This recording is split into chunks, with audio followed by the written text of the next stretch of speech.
body parts so that they can defend themselves, get food, and look cool. But sometimes those same body parts can hurt an animal so badly that it can easily lose its life. How exactly? Be sure to watch this episode till the end. We made it for you. Roo babirusa is one of the most unusual creatures of our planet. It looks like a pig, but differs too much from its congeners. Piglet is small enough, and it has almost no fur. These animals prefer plant food and clean water. But the main thing about babirusa is, of course, their fangs. In males, the lower and upper canines grow throughout their life and bend toward the head. It's not uncommon for a fang to grow so much that it begins to grow into the skull. Literally. Imagine your tooth bending upward and going up to your forehead. It's not very pleasant. And it's dangerous too. And deer pigs don't like that either. In fact, I think fangs block the view. Fortunately, apart from their strange shape, their fangs are fragile. More often than not, though, they break before they reach the skull. For example, during a fight for a female, or just from time, if you're lucky, of course.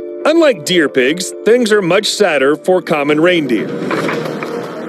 Their antlers are strong enough even to injure other animals. It's a real weapon that could very well cause the death of its wearer. Male deer fights are common. During the breeding season, they fight for females, and such battles often end in the death of one of their rivals. Most often, he just runs into another's antlers and...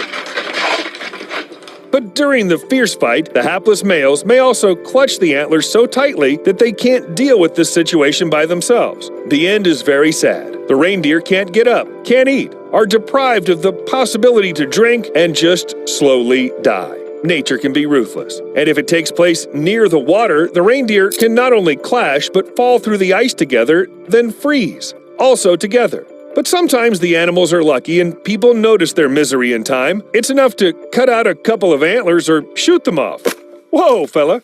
I hope you knew what you were doing. Unbelievable. Good shot. What if you'd missed? Oh well, at least it ended okay. But while the reindeer can get trapped together by accident, things are much worse for Argali.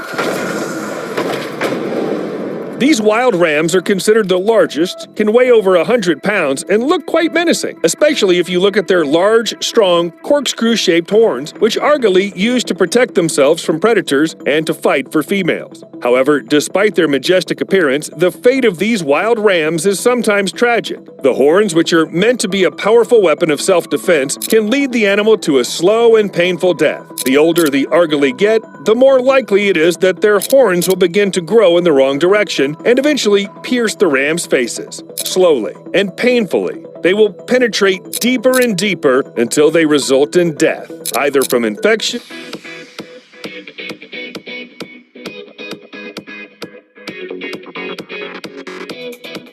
or anyway, you get the idea. Evolution is a pretty ruthless thing. We should not thank it for such a trick with the poor ram's horns. However, human intervention, too, not always leads to something good. For centuries, people have been making more profitable breeds for agriculture, and it ended up, well, pretty controversial, especially when it comes to sheep. Wild species still lose most of their wool every year, so do some domestic sheep, but those that are bred for wool always regrow year-round without pause, and if you don't cut them in time, it can end very badly. Long wool is a bad option in very hot weather. Sometimes it leads to heat stress. There are also mobility issues. If a sheep with long wool lays down on a steep slope, it can't roll over from its back. It's like those bugs that lie with their legs up in the air. In addition, the wool causes vision problems. Not enough trouble? Excess wool, which isn't cut, begins to pile up right on the animal, forming knots. All sorts of parasites thrive under these knots. Insects cause unbearable itching, which disturbs sheep and makes them constantly rub against trees, fences, and against everything that it comes across. In such cases, the sheep may tear its sides until they bleed, which is a direct way to infection and sepsis. In extreme cases, the sheep with too many wool may die.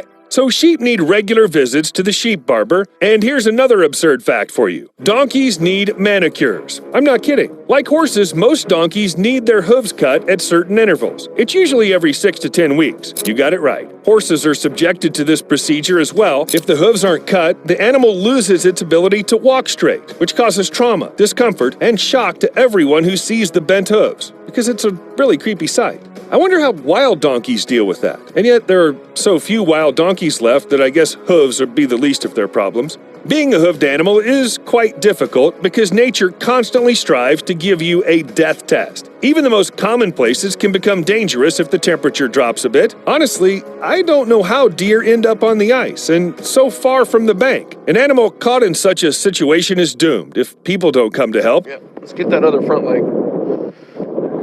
Yeah, you're good. In this respect, nature is more favorable to us. We know how to keep our balance even on very slippery surfaces. Plus, we invented boats, ropes, hovercrafts, skates, and other useful things. You can use them to get any deer out of a trap. The only pity is that you won't get any thanks from the animals. Okay, if deer, rams, and other ungulates seem to be very unlucky in life, then there must be some species that got some bonuses from nature. Turtles, for example. They live long lives, don't rush anywhere, are well protected from predators by a tough shell, and must feel just fine. Yeah, I thought so too. Until I found out that turtles have one bug. They can't roll over if they're on their backs. Whoa, whoa, whoa. If you're about to comment about your pet turtle being great at this trick, let me clarify. We're talking about big turtles specifically. And it's not just a coincidence. The height, length, and even shape of a turtle's shell affects its ability to stand on its feet. For example, turtles with rounded shells roll over faster than flatter ones, and large individuals are much less nimble than smaller ones. The characteristics of the shell literally determine the animal's life. Accidentally flipped over on its back, a helpless turtle can be killed by the sun, starvation, or fall prey to predators. Turtles are especially vulnerable. Their rigid armor doesn't bend with body movements, which of course complicates the flipping process. Imagine a life that looks like a constant compromise between life and death. Larger individuals live better overall, but having reached too big a size, turtles risk one day falling into a fatal trap.